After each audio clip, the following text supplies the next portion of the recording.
Massachusetts, one of America's oldest colonial cities. Boston is rich in history and local personality. During their visit, Jean and her family appreciated learning about Boston's role during the American Revolution.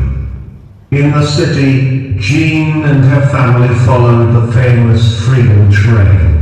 This is a 2.5-mile route that tourists can explore in order to visit 16 different historical landmarks located throughout the city. Famous sites on this trail include the Paul Revere House, King's Chapel, and the Bunker Hill Memorial. Jean and her family received a map to navigate the Freedom Trail. The roads were clearly marked by red lines, and there were signs throughout the city to keep Jean's family and other tourists from getting lost. As part of the Freedom Train, Jean and her family spent a lot of time in Boston's North End. This is one of the oldest residential neighborhoods in the entire country. Here, Jean and her family were able to visit Boston Harbor, which is the site of the historical Boston Tea Party. This event sent a strong message to the British leading up to the American Revolution.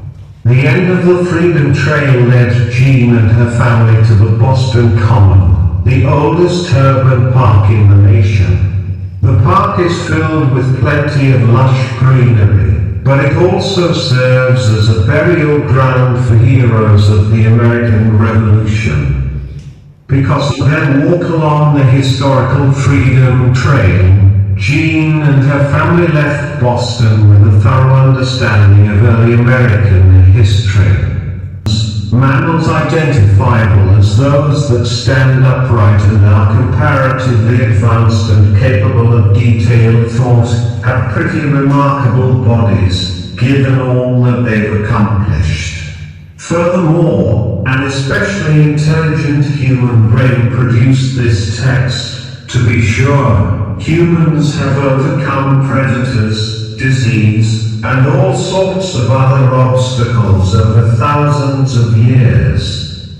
To fully understand and appreciate these accomplishments, let's take at some of the most well-known parts of the human body. The head, or the spherical body part that contains the brain and rests at the top of the human body, has quite a few individual organs and body parts on it. It should quickly be mentioned that hair occupies the space on top of the head, and the ears, the organs responsible for hearing, are located on either side of the head, from top to bottom. The eyebrows, or horizontal strips of hair that can be found above the eye, are the first components of the head. The eyes are below them, and around, orb-like organs that allow humans to see. The eyes make way for the nose, or an external, sticking out, organ that plays an important part in the breathing and bacteria elimination processes. Below that is the mouth, or wide, cavernous organ that chews food, removes bacteria, helps with breathing, and more. The mouth contains teeth, or small, white-colored, pointed body parts used to chew food, and the tongue, or a red-colored, boneless organ used to chew food and speak. The neck is the long body part that connects the head to the chest, the muscular body part that protects the heart and lungs, and the stomach, or the part of the body that contains food and liquid processing organs, comes below that. The legs are the long, muscular body parts that allow humans to move from one spot to another and perform a variety of actions. Each leg contains a thigh, a thick, especially muscular body part used to perform strenuous motions, the upper part of the leg, and a calf, thinner, more flexible body part that absorbs the shock associated with movement, the lower part of the leg. Feet can be found at the bottom of legs, and each foot is comprised of 5 toes, or small appendages that help balance. Powerful body parts that are located on either side of the chest, below the shoulders. Arms are comprised of biceps, the thicker, more powerful upper portion, and forearms, the thinner, more flexible lower portion. Hands, or small, gripping body parts used for a tremendous number of actions, are at the end of arms. Each hand contains 5 fingers, or small appendages used to grip objects. The aforementioned shoulders are rounded body parts that aid arms' flexibility. One's back is found on the opposite side of the stomach, and is a flat section of the body that contains important muscles that are intended to protect the lungs and other internal organs, in addition to helping humans perform certain motions and actions. That, in the United States, takes place on February 14th, and technically signifies the accomplishments of Saint Valentine, a 3rd century Roman saint. With that said, most Americans, instead of honoring Saint Valentine through religious ceremony, enjoyed the holiday by engaging in romantic behavior with their significant other or someone who they wish to be their significant other. Gifts, special dinners, and other acknowledgements of affection comprise most individuals' Valentine's Day celebrations. Chocolates and flowers are commonly given as gifts during Valentine's Day, as are accompanying greeting cards.